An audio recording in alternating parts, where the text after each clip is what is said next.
Okay. Hey, this is Mike at Fit Fusion. We're going to go over some basics today about your shoulder, how to work all three heads of the shoulder appropriately, which will also help you to avoid injury and having shoulder problems. Shoulder has three areas. It has front delts, which is right up in here, side delts, which is the biggest part of your shoulder muscles, and you have rear delts, which is the one that tends to get worked the least and really needs the most work. Your front delt gets worked a lot when you do chest work, like presses, pec deck, crossovers, any of those kind of motions pulls your front delts into it a lot. So in my opinion, you don't need tons of front delt work if you're working your chest appropriately. But I will show you some front delt exercises to start with. We'll get the front delts out of the way. The main motion to do front delts is this right here.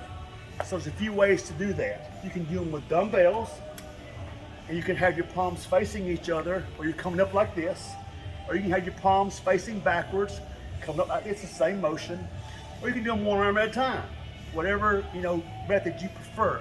You can also grab plates, like a weight plate, do the same motion. You can grab a bar and use the bar, the same motion. That's going to work your front delts. Now your side delts are a little different.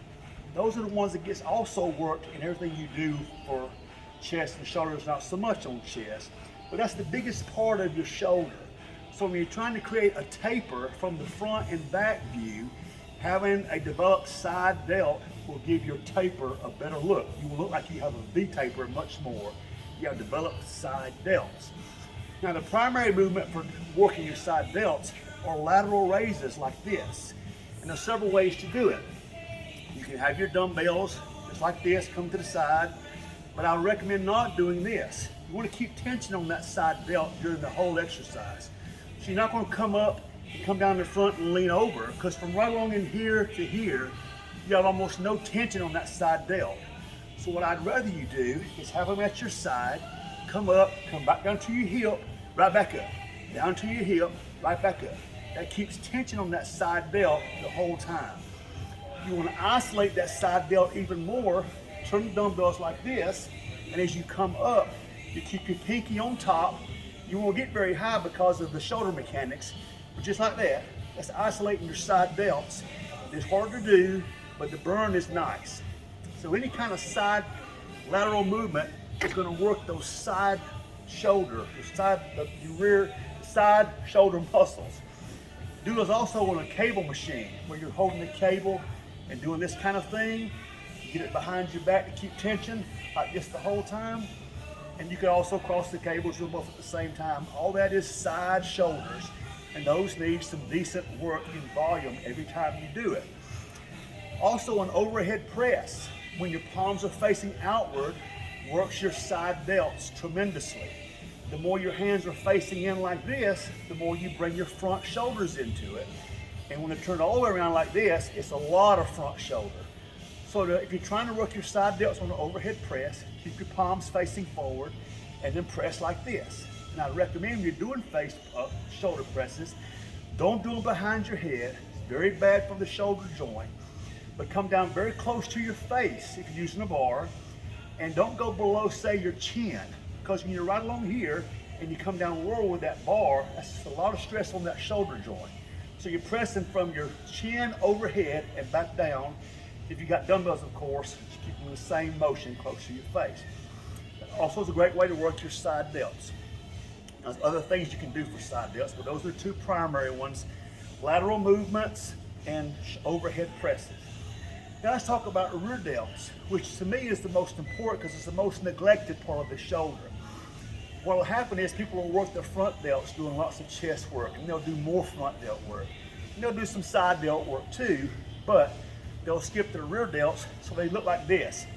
They're all pulled forward. This is really strong, this is really weak, which is pulling on that cuff, and you're in line to have an injury happen at some point.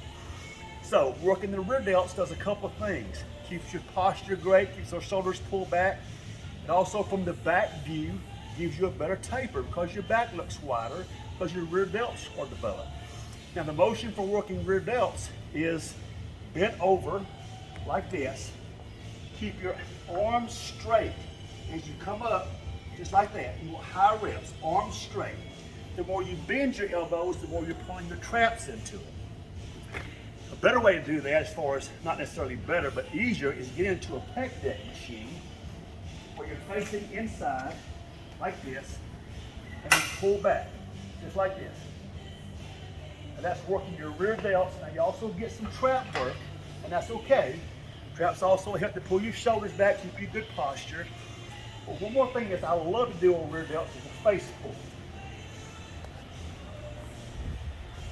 Face pull is where you grab a cable like this, step back, keep your elbows high, pull it to your face, hold it, then come back and stretch. Pull it to your face, hold it, and then back and stretch. That is great for your rear delts, great for your traps. It's also great therapy for your shoulder joint in itself. So front delts, side delts, rear delts. When you're working shoulders, you need to hit all three. In my opinion, hit your side delts and your rear delts the hardest. If you do those things, you'll find your shoulder will become more healthy, less prone to injury, and you can also develop a very good looking shoulder, so you have a good taper and you're in shape.